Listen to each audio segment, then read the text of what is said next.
Hi everyone, my name is Vo. I'm a small artist based in the Bay Area and I like to draw and make clay art, so you can check out my YouTube channel to see what I'm working on or what events I'm talking about, whatever is going on in my life pretty much. In today's video, I'm going to go over two things. One is going to be the essentials when you are going to an event, maker's market, artist alley, so on and so forth. And second thing is going to be my recap of my last event, which was Pride Market with Modern Mouse Gifts. I know you can look at anyone's essentials video and this is just more of a reminder for, I guess, myself, because this weekend I literally forgot so many things. So this video is not just a reminder to only you, but also me for not forgetting my essentials. You can always look up a checklist online, or you can look at the comments down below and I will put a little comment of all of the things that I have listed out in these videos. So first thing is a battery pack. Don't forget a battery pack. Especially if you use your phone as a point of service, you want to make sure that your phone is charged. And also you will need your phone to be fully charged until the end of the event. Trust me, I have done things where my phone is very low on battery and I've almost risked not being able to use my GPS anymore. So please just have your phone charged. If you're using an iPad for your POS, then even better, or any other tablet whatsoever that you're using, because you might not have to charge it the entire time. But my point is, like, not just a skinny battery pack, make sure you bring a hefty one, kind of like one that's meant for camping. The one I use in particular has a carrying handle, a flashlight,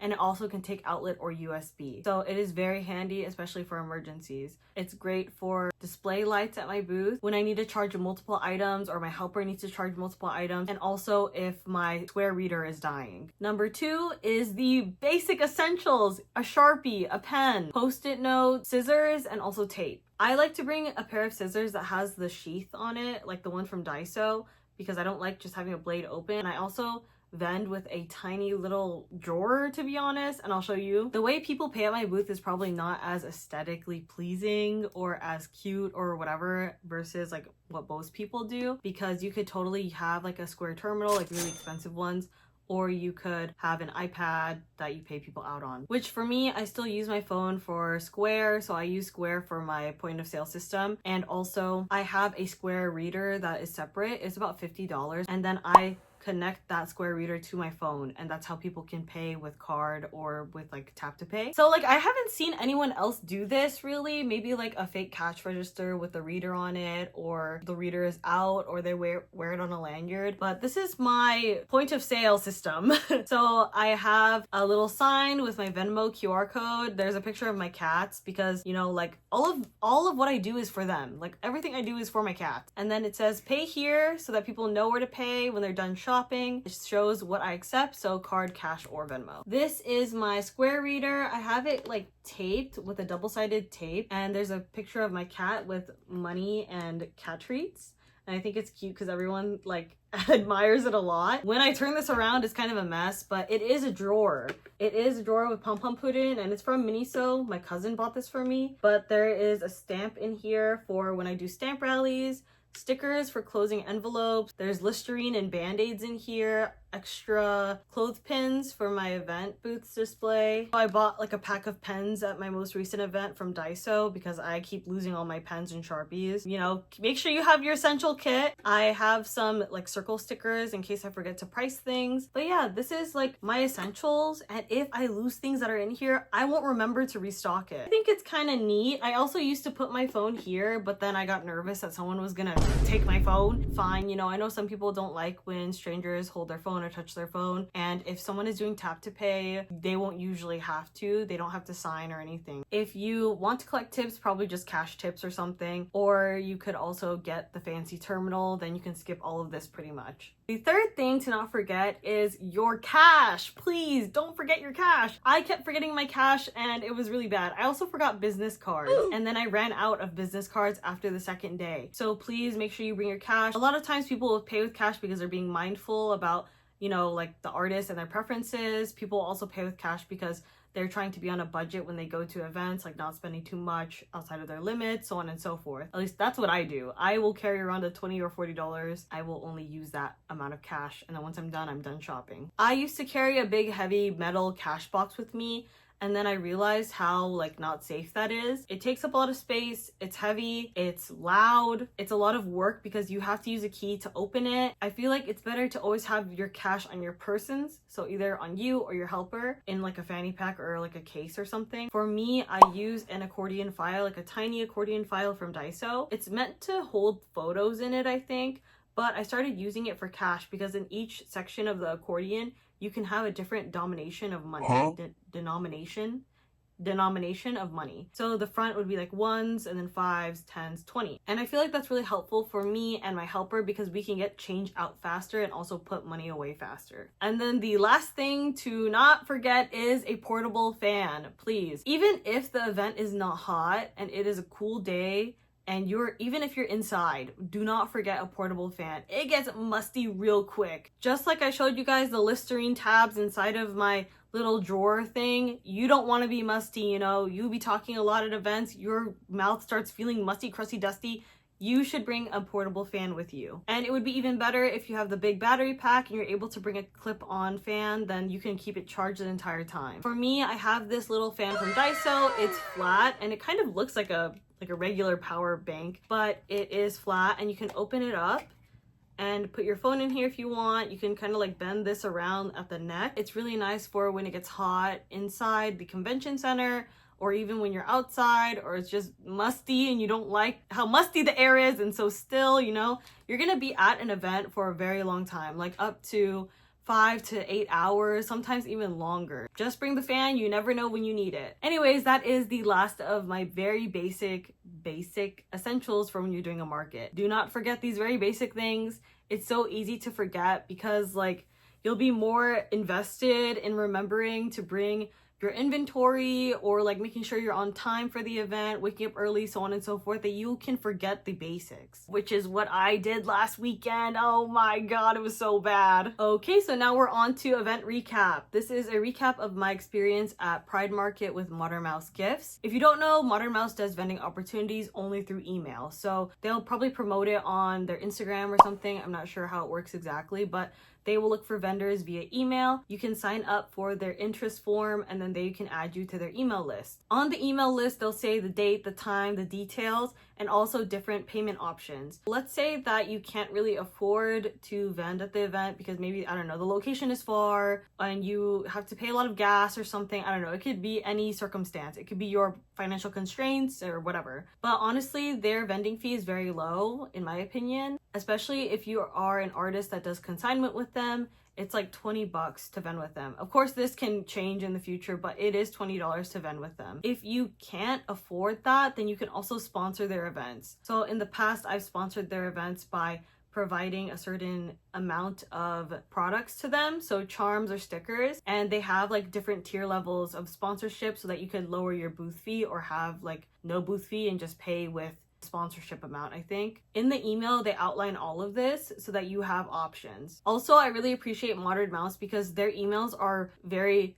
to the point and they're very detailed and they offer a lot of information so that there's no like reading between the lines. Everything is very straightforward. I've been vending with them I think since last year. My first event with them was their Sakura market, and then my second event was their Pride market. So I think I had the Sakura one, and then the following month was the Pride one. So it is my second year with Modern Mouse for their Pride market. The crowd was very different and the layout was different as well, but it was still really nice. I made new friends, I got to chat with other vendors, it was very cool.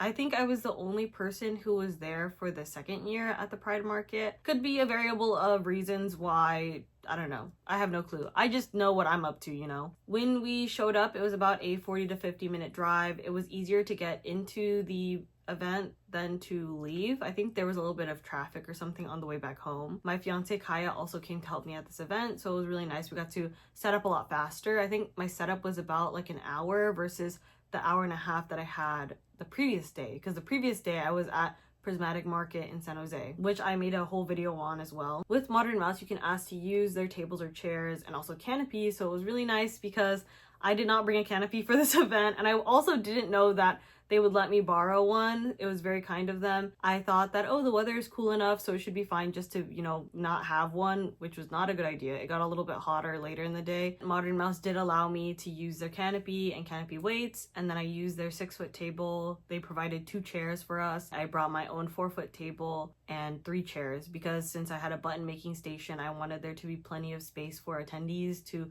draw. My setup was very similar to the day before at the Prismatic Market. So I had the 4-foot for my art and then the 6-foot on the side in like an L shape. The 6-foot was for the attendees to make buttons, and also a little bit at the end of the table was my art. In the beginning, this event was really slow. It started at 12 p.m. The only people really shopping are people who work in the plaza. So Place is an outdoor mall, and a lot of Trader Joe employees were coming by for their lunch break, I think. And it was really nice because they were very interested, and the first people who made buttons were Trader Joe employees. There was one girl who made buttons for all her coworkers, which I thought was really sweet. She made pride buttons with animal stickers on them. And then the rest of the day, it was pretty slow up until 2 to 3 p.m. I kind of just sent my fiance on like errands to go get drinks and food, which was nice because when I'm alone, I don't really get to go get food and drinks, you guys. Like, it's really hard to leave your booth when you're by yourself and soloing events. My most popular items were my Glorp Seal sticker and my Lads charms. It also came to the point where I was selling my displays for my Lads charms because I didn't bring enough with me to this event. You guys surprised me so much. I can't believe how popular Love in Deep Space is. Like, it just kind of blows my mind sometimes. It was really nice getting to talk to people about Love in Deep Space and about Pride and just like things in general. There was one person wearing a seal hat at the event. I thought that was really cool because like I love seal so much. Once it started getting busy around 2 to 3 p.m, more people were coming to make buttons, and I was kind of getting a little frazzled because I was like, oh my god, am I gonna be able to have enough time to pack up? Because it started really ramping up towards dinner time. So I'm not sure what happened, but the weather can definitely attribute to this because maybe in the morning it was just too cold for people to go out or something, and then people started coming out when it was sunny outside. I don't know what the reason could be exactly. Around 5 p.m. when we're supposed to be closing, there's still people shopping because of it ramping up later in the day. And of course it got sunnier as well, so maybe the weather was just nice. The business owner of the gift store, Magpie,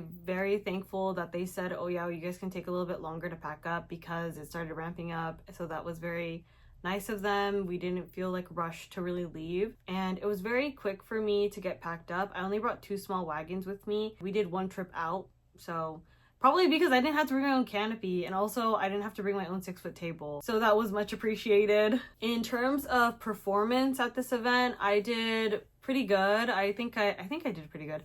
I don't know, I feel like every time I do an event, I try not to compare it to other events. I try to compare it to my previous experiences at the same place. So I feel like last year I did a lot better. I probably did double the numbers of what happened this year, but at the same time, I was offering something completely different and my table was way bigger than before. I would still do this event. Modern Mouse is a great place if you're an artist or a maker who's interested in starting to vend at events. I think the price point is really good. The general audience is mall goers, so it's pretty nice. I feel like, of course, weather is just the biggest thing. I've never had a bad experience at this venue. I've heard stories, but it's never about like people at a market. It's always stories of people who work at the mall, but as like a artist vending at their events, I've never had a bad experience. Even if that were to happen, there is security on premise like the entire time. There's security in the parking lot, there's security walking around the mall. Even like the security person during her break, she came to my booth and was like, oh, my sister loves Chikawa, I'm gonna get Chikawa stuff. So I thought that was really cute. Yeah, like I feel very safe at this venue. So again, I'll reiterate, and you want to do more events, definitely sign up for Modern Mouse's email and interest form so you can also get emails about vending with them. Usually I'll have like a little haul for my events, but because the day before I was at Prismatic Market and I went to the Love and Deep Space event, I only bought one thing, which is this very cute bandana made by Sleepy Bee, I believe. She's a crochet artist, and I think it's so cute. It has a pink gradient, and also the ends of the bandana have like these crocheted flowers, and I think that's just beautiful. I'm not sure when I'll wear this yet, but I am a big bandana user, so I'll probably figure out a way and a time to wear this. Again, the event is in an outdoor mall, so there's always food and also a grocery store nearby. If you're kind of on a budget, I would suggest just grabbing like a snack at Trader Joe's or something, or a drink at Trader Joe's, but they do have boba and ice cream in that mall, which is very tempting. So yeah, thank you Modern Mouse for having me. I love being at their events. Their vibes are always good and their staff is super kind. If you are a person of color or in the LGBTQ plus community, I highly suggest vending with them. I honestly consider their gift store to be one of my safe spaces. I just feel very safe. I feel like I can be myself and I'm not scared when I know I'm in the proximity of them. So yeah, I hope this video was super helpful, especially if you're a beginner or if you just wanted insight about what it's like vending with Modern Mouse gifts. I know people have different experiences, but I can only speak for myself, and every time I vend with them, it is very good, both financially and experience-wise. I think everything always just comes down to what art you make and how you fit with the audience. At this venue though, it is kind of like mixed audience because it's a mall, so there's a lot of mall goers while also a lot of people who follow Modern Mouse attending these events. So keep that in mind when you are vending at their events to make sure that you will fit whatever the category is. Category is. My next events are K-Playfest and Summer Fair. I feel like I keep talking about my next events, but you know, I gotta do my part in advertising too. Can't do much about it. So I'll see you in the next video or at my future events. Thanks. Damn, I gotta restock all these guys.